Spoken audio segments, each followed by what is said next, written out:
Here we are, man. Happy day before Thanksgiving, Ron. I'm Chris. That's Ron from Best Day Media. What's going on, dog? Nothing much, man. Happy holidays. Yeah. It feels a little different, huh? It's like the air's a little crisper. The season's winding down. It feels like it flew by. I don't know how you feel, but it felt like a marathon and a sprint at the same time. Feels like it's winding down, but also just getting Just started. getting We started. always talk about this season through the lens of Ohio State's 3 goals, and we're about to have an opportunity to achieve one of them here on Saturday. Yeah, man. Big one coming up, dude. And it's like, we joke about it. Me and you have been covering Ohio State, exclusively Ohio State for a little while now. And like neither of us have gotten to see Ohio State beat Michigan. Like I've been on since I joined media, at least Ohio State exclusive media, I've been on the losing side of this rivalry. And you have too. And obviously, like the way we both came up was like a strong Twitter presence, now X presence. And so it almost made those losses even worse, if that makes sense. Absolutely. Being in front of a camera during an Ohio State downturn during this run has been difficult, but we are standing in the paint. We are here, and the Buckeyes look to avenge 3 straight losses here on Saturday. Yeah, man. I think the fact that like we never ducked from anything and we like stood in the paint the whole time means that when we do get a win, hopefully this year, we get to really pop our stuff for a little bit, and then obviously like since we're not Michigan, we do have bigger goals to accomplish. One of those goals being a Big Ten title, one of those goals being a national title, both of which they will not be in the hunt for at all this year. And no matter what they try to tell you, it definitely stings them that they didn't even have a chance to go back-to-back Big Ten title game. And what a better place to be post game than right here on Bleacher Report. We will be here for an instant reaction to the game here on Saturday. So Yeah. if the Buckeyes are able to get a win over Michigan, you will see our first instant reaction after a Buckeye win. We've been on Bleacher Report here for now 2 straight years, so it'll be exciting if the Buckeyes are able to get it done. Plenty to talk about. I mean, the Buckeyes are coming off a huge win this past weekend, getting another top 5 win this season. Yeah, dog. I mean, that's 2 top 5 wins. I mean, it's a big deal, right? Obviously, the only loss this year so far being to number 1 ranked Oregon by 1 point at Austin Stadium. But it was a top 5 win last week. Ron, I guess I want to ask you, did they look how you wanted them to look? Did they look like the formidable, true juggernaut that you would have liked against Indiana? Yeah, I thought they did a great job against Indiana. One of my points going into the game was this feels a ton like 2021 Michigan State. A lot of hype around this team based on what they did coming into this game, but everything on paper is leading you to believe that the Buckeyes should handle this game with ease, and they did. Indiana goes out there, scores on the first drive, and doesn't score again until the last drive of the game. Between those 2 drives, I believe it was 90+% of their yards. I think only 20 yards came in between those 2 drives. So to see the Buckeyes look that dominant on both sides of the ball, we've talked about that all throughout the season, putting together a complete performance on both sides, and not just both sides, they even get involved in special teams. So to see a complete performance out of the Buckeyes like that this late in the season was great to see. Yeah, I'm looking down at my notes. Curtis Rourke under 70 passing yards, and that's a guy that a lot of people had as one of the best quarterbacks in the country, myself included. He's done everything. Like he was really, really good for most of the season. And so to hold him in check the way they did, not that low, but definitely hold him in check between those 2 markers the way they did was really impressive. That's a guy that like all year was so good at the back shoulder throw. And like we saw that a little bit early. But Jim Knowles dialed up some blitzes and they looked really dominant, man. They looked like they looked really dominant defensively. And it felt a little different than the Michigan State game in terms of like we weren't scoring big plays at will, but I almost like the slow, methodical, like we're gonna go out there and even if we don't score, you're not gonna score. It's kind of like those vintage Nick Saban teams, if that makes sense. Yeah, it's proving discipline and the ability to execute. And when you're able to have these sustained drives and you're not reliant on the big play, you know that you have a quarterback and an offense that's been battle tested and asked to get repeated first downs and be able to drive the ball down the field. And see the Buckeyes be able to sustain drives like that was great to see against Indiana. Yeah, like this year hasn't been flashy, and like to be able to dominate games, dominate teams, dominate top 5 teams without having like the big explosive play, I think it's really impressive. Like I think that's really important. Absolutely, and I think it speaks to the depth at Ohio State. You see Jeremiah Smith have the record-breaking season that he had as a true freshman here at Ohio State. You see Emeka Ibuka chasing the all-time record, a two-headed monster splitting the carries in the backfield. It seems like they take turns week in and week out on which one's going to decide to be the best back in the country for that week for this team. So just to see them be able to just go out there and look like a juggernaut, and it's not relying on one player just going crazy, but they just rely on their talent as a whole, even to the depth that they have on this offensive line, playing their fifth iteration of a starting offensive line last weekend and still getting it done and looking solid and proving why they're Joe Moore semifinalists. I love CJ Stroud and I love those teams, but sometimes it felt like if CJ Stroud wasn't absolutely dialed in and like Marvin Harrison wasn't getting open, it felt like times the offense got a little stagnant because we couldn't really run the ball. With this, there's none of that. Like, Will Howard can afford to get off to a slow start, which he didn't on Saturday. Like, when he started off like 12 for 12 or something stupid to start the game. Everybody was getting nervous because Buckeye legend Tate Martell's record was in jeopardy. Oh, yeah, was in danger. Sir Tathan himself. We stand Tathan on this show. But a lot of times, like during those CJ Stroud years, it felt like, okay, like if things don't get going, or like we could see 3, 4, 5 3-and-outs. I'll give kudos to Ryan Day, to Chip Kelly, to Will Howard. That's not happening here. Like it's not happening at all. And I think a large part of that is because of the run game. Does it feel like we are peaking at the right time heading into this Michigan game? Absolutely. It feels like the Buckeyes are playing the best football that they've played all season right now. And they couldn't pick a better time to be doing it, especially with this matchup with the team up north on Saturday. It's been debated all week throughout Buckeye fandom. Is this Ohio State Super Bowl? Yeah. I would say no, being that they're still competing for a national championship. But, man, it might be the AFC championship, even though the Big Ten championship is the following weekend.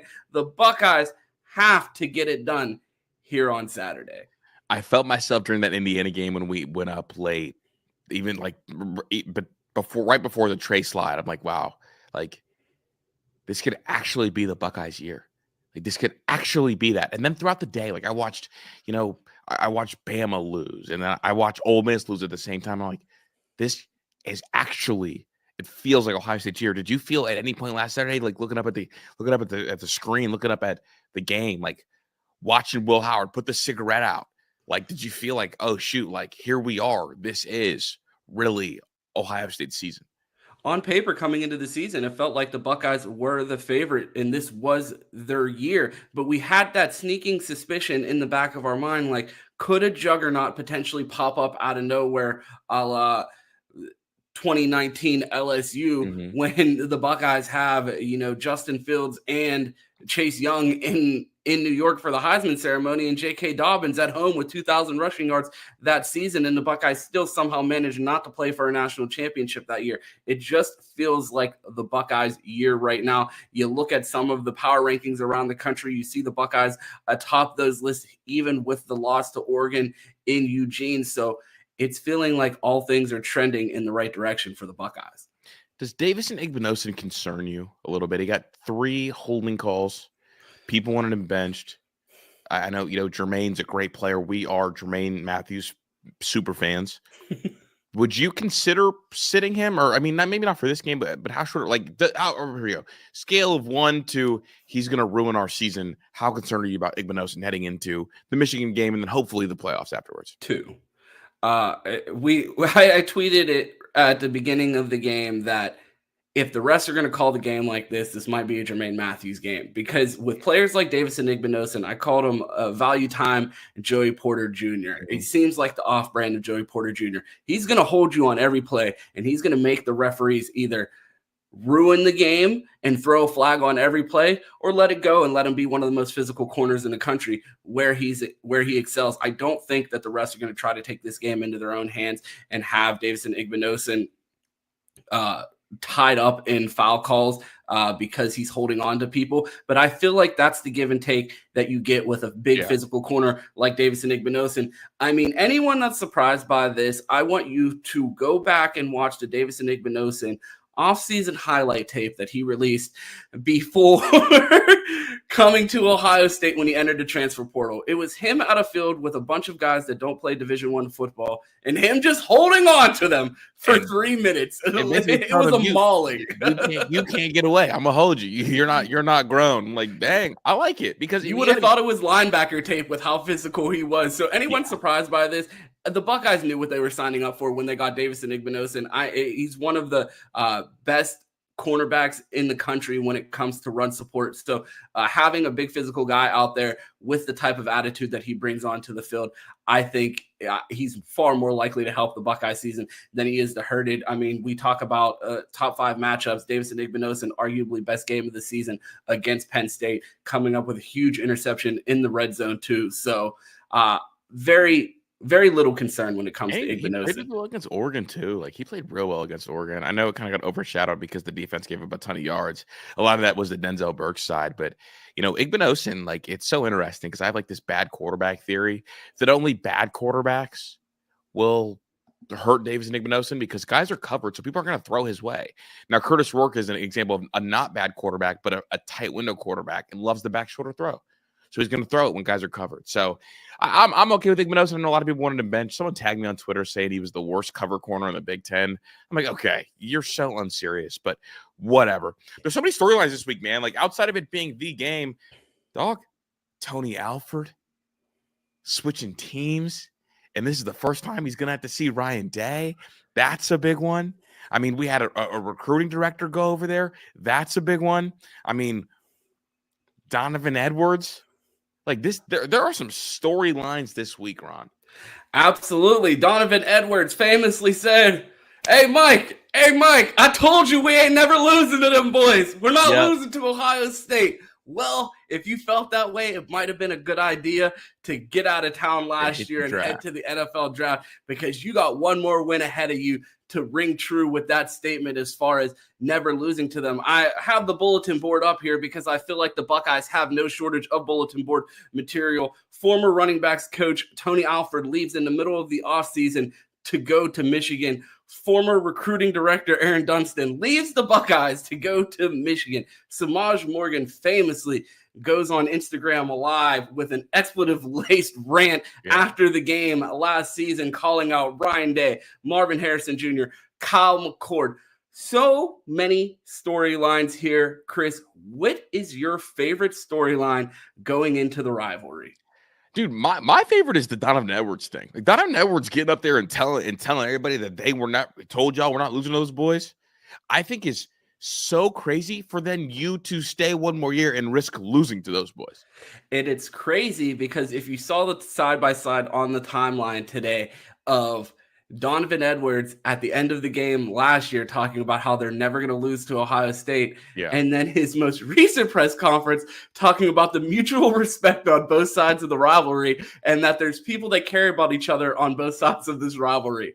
It feels like after 3 seasons of losses for the Buckeyes, there's not much love lost on the Ohio State side of this rivalry. It seems like the Michigan fans may have gotten full on their success and they're not as hungry coming into this game. It seems like they know what's coming too. Like there are some portions of the fan base that are like, oh yeah, like we've got it. Like we're gonna be able to go get it done. But it feels like a lot of them have already started to cope. Like, it doesn't matter. This year was always going to be chalked up anyway. Or, after 3 years, I hope you guys beat us. They've kind of like taken that stance. But Donovan Edwards, the side-by-side was glaring. It was funny. It was everything you would have expected.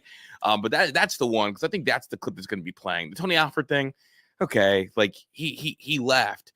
But the big thing is, like, Donovan Edwards is right now 3-0 against you. My favorite storyline and the thing that I will be monitoring most going into this game is Samaj Morgan total yards.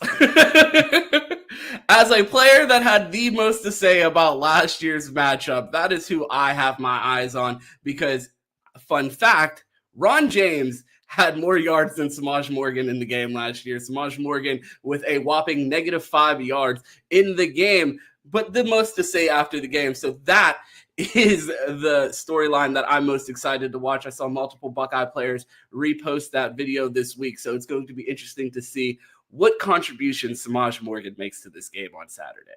Yeah, bro likes to run his mouth, man. He really runs his mouth and is really proud of it. And because of that, like you got to think that Ohio State definitely has something for him. Some injury news, another storyline that's not bulletin board storyline, but definitely a storyline. I will take this to the grave. I think Will Johnson is absolutely ducking Jeremiah Smith. He will likely be out, and then Colston Loveland, their star tight end, will also be out. That is 2 of their top 8 players on both sides of the ball, and definitely really notable news as this upset looks less and less likely if you look at who's available and who's not. Yeah, I just wanted to know. I don't believe either one of them officially been ruled out, but it's not looking like either one of them are going to play. Colston Loveland leaves the game last week with an apparent leg injury and did not return. Will Johnson has sat out 5 games so far this season, reminiscent of Jackson Smith-Njigba's missed games towards the end of his career, at this point having not played for 5 games and then matching up against arguably the best wide receiving core in the country. I just don't see how it benefits Will Johnson in any way. I think not playing this game, he is still a top 5, top 10 pick in the NFL draft. He's beat Ohio State 2 times, and has a national championship to show for it.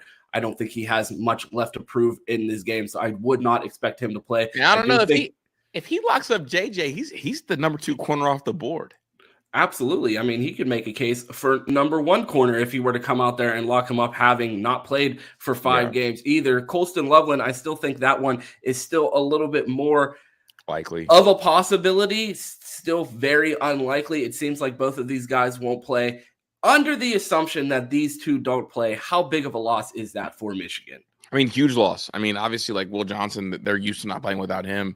But Colston Loveland has been a big part of that offense for the last 2 years. Like, done a really fantastic job, run game, throw game, all that. And their throw game kind of started to wake up last week, and he was a part of that. So, obviously, like losing Colston Loveland right now would really suck for them, and in large part because he's been playing all year. Like Will Johnson, like you've already had to go through the adjustment period of like what life is like without Will. But again, like those more notches against Michigan, like more in favor of Ohio State. Does that almost make you more nervous? Like it's like there's like when you look at this game, there's no way, right? There's quote unquote no way that Ohio State can lose to Michigan. But for some reason, I'm still a little bit nervous about it. I'm a little bit nervous about it because I don't think Michigan players are scared. They've seen themselves beat Ohio State 3 straight years. Most of these guys have experienced winning in Columbus. I feel like when you're playing in these rivalry games, the record goes completely out the window. And regardless of who plays, who shows up on that field, there's so much bad blood between these 2 teams over the last 4 years, 120, that I don't think that anyone is going to show up to this game and just lay down, regardless of who's playing for Michigan or what their record says going into this game. Yeah, and it does, it does feel a little weird because like when Michigan's good, you have the nerves. Okay, like how good are they? Like, are they gonna be able to get it done? When Michigan's bad, it becomes, oh goodness, like if we lose to this team of all teams, with them missing these pieces, with them having a disastrous season, like that might be the thing that Ohio State can never recover from. Because like for 3 years, if you lose them and they're really good, okay, like they're a good football team. Like, we lost to a good football team, some things went their way. But if you lose to a bad football team and a good football team, it almost makes it 10 times worse, in my opinion. So I definitely have some nerves, and I think it's just because I mean the last time they won was Justin Fields, and I feel like he's about to be off his rookie deal because he is. So hopefully he's getting an extension. Yeah, hopefully. Go Justin. Go, yeah, Steelers. A lot to unpack though. All right, so I know you've talked about should Ohio State fans storm the field, but if Ohio State wins, will they storm the field? They're going to do it. They're going to do it. Okay, I just wanted to see if you had accepted it, that they were going to do it. I have accepted defeat on this battle that I have been fighting all week, that I hope Ohio State fans do not storm the field. And everyone says, oh, that's such an old man take. It's such a no fun take. No. It is a pride take for Ohio State. Wake Forest, storm the field. Duke football, storm the field.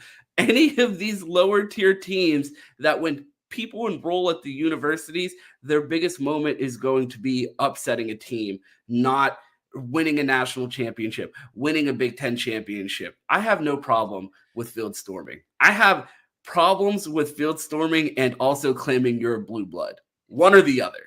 Pick one.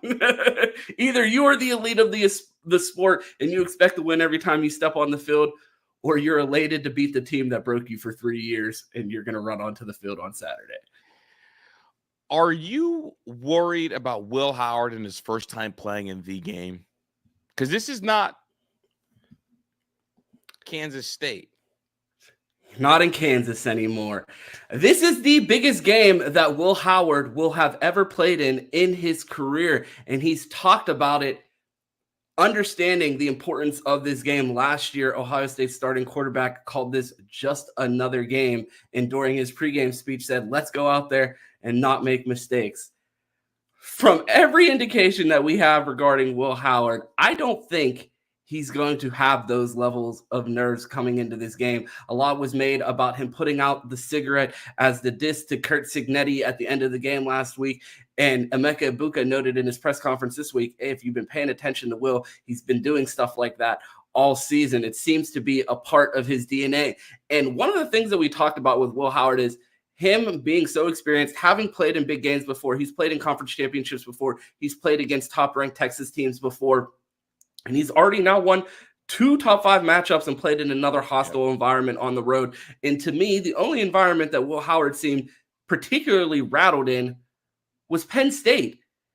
And it was because I felt like it had more to do with everything that was tied up into his childhood dreams of being the Penn State quarterback more than it did the nerves of a top 5 matchup, because I felt like he was unrattled in the Oregon game. So he felt like he was pressing against Penn State, man. Like he wanted to prove it, like prove that they made a mistake, which, you know, he didn't play. Honestly, that was probably Will's worst game of the year. Worst game of the year, but he still managed to. And the thing that gives me faith about that, even in a game where Will Howard pressed and made a mistake early in the game, if that would have happened with Ohio State's quarterback last year, the fans would have shut the game off, because you saw how it happened. He did throw an interception on the first early in the game, and it felt like the game was over from there because people did not trust him. We saw Will respond, and it didn't feel like Will's emotions were going to lose us that game.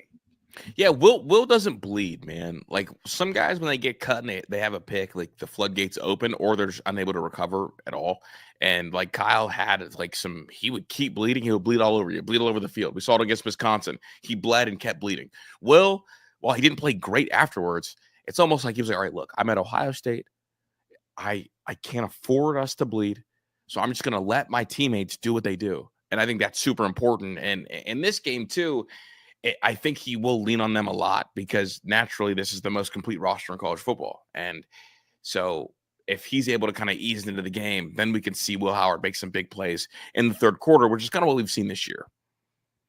Absolutely. I feel like this is an opportunity for Will Howard again to make it a point and remind people, like, I came to Ohio State for a reason. And I think that phrase is perfectly fitting for Will Howard's career in Ohio State. You're not in Kansas anymore. He came here to do a bunch of things that he wasn't going to be able to do at Kansas State, right. Compete for a national championship, play with the best wide receivers in the country, and then be developed under one of the best quarterback whisperers in the country. And I think Will Howard has an opportunity to do something that no one in the 2021 Ohio State recruiting class has done yet, and that's beat Michigan on Saturday.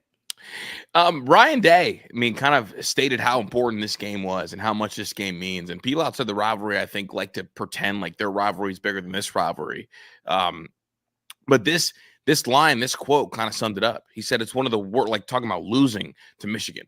It's one of the worst things that's happened to me in my life, quite honestly, other than losing my father and a few other things. That is really, really eye-opening for those on the outside looking in. This is someone who's not from Ohio, being the coach at Ohio State, talking about how much this game means. And you could feel the frustration in his voice. You can feel the want to take it all out on Michigan. Absolutely. To compare this game to the loss of his father just shows how much this has weighed on him these past 3 years. And I don't think after the first year he quite got it, because I think a lot of the sentiment around that game was, oh, it's just one game. It's a fluke. It's Kerry Combs' defense. Fluke. It's a fluke. Yeah. You can't beat Michigan every year. We've been doing it for how long? They're bound to win one. And now it is just snowballed to a point that I feel like this entire game could be the lift that the Buckeyes need to finally get over that hump and win that national championship. We talked about it on our show earlier in the week about if Ryan Day is able to shed this burden, how loose and free and confident is Ryan Day and this 2021 recruiting class that has had this dark cloud of Michigan hanging over their head for 3 years? Do you think that'll allow them to have a new level of focus and approach to the final quarter of the season? I think so. I think getting this win is like the breath of fresh air. I think getting this win is a sip of the water when you're in the middle of a marathon. I think this win will allow Ryan Day to go back to calling games free like he did before. Like he wasn't always this tight. The tightness started with that first Michigan loss because against Clemson it wasn't tight. In 2020 against Clemson again it wasn't tight. I mean 2019 the whole year super free. When he was able to dial it up in 2018 super freeing. I think he's got this. This is like the blockage, and it's the Beaver Dam. And if Ohio State wins and wins the way they're capable of winning, I think you could see Ryan Day finally spread the wings. Like, okay, I've done that. Like I've passed the bar. I've passed my calc test. I've done what I needed to do. Now I can go and I'm playing with house money a little bit and try to go win multiple national championships because honestly, that's always the goal for him. The goal as the head coach of Ohio State, expectation beat Michigan. Goal, multiple natties. And right now he's got none. And it's about that time, given the fact that this is the most talented roster that I've seen at Ohio State maybe the last 10, 15 years. Absolutely. It feels like now or never for Ryan Day. Yeah. Now or never. Ton of pressure. So we'll see how he reacts to that. A couple of quick game notes. Michigan D-line is still dangerous. People haven't really talked about it too much. Mason Graham, Kenneth Grant, Chris Jenkins in the middle there. Real good. They got a pair of really good defensive tackles. And this offensive line for Ohio State's been kind of hit or miss based on who you talk to, who you ask. I thought they played really exceptional last week. How worried are you about this offensive line against that defensive line?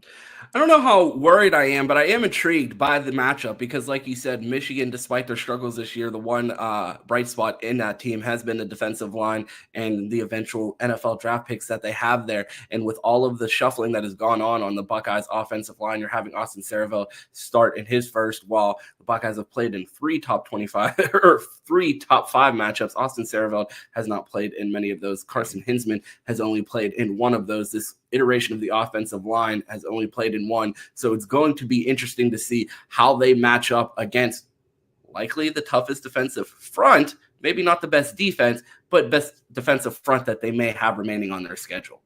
I wonder if Will Johnson is out, if Ohio State and Will Howard, they look to get him some rhythm throws, like a couple tunnel screens to Jeremiah, like we saw them open the year like that, just because the Michigan secondary is not as good as their D-line. And if you can get some of those quick balls out there, I wonder if a guy like Jeremiah could have some early success as an attempt to get Will Howard in rhythm, which Ohio State's done a really good job with in terms of throwing the ball early in short yardage spots to kind of get Will Howard going. Absolutely. I feel like getting Will Howard in this offense going is crucial for the start of this game. Does it worry you that Michigan has, quote unquote, nothing to lose? Absolutely. Like I said, this team does not fear Ohio State. Right. These guys aren't looking at the spread coming into the game. They're not looking at the records. They're not looking at the playoff brackets. They're watching videos, remembering, hey, they're supposed to beat us last year and the year before that and the year before that, and they didn't. And they're going to go and try to impose their culture and the identity that they have established at Michigan over the last 4 to 5 years. And hopefully, not hopefully for me, hopefully for them, they're able to have success to do that. And despite the talent deficiencies and lack of quarterback, they may be able to keep this game ugly and close.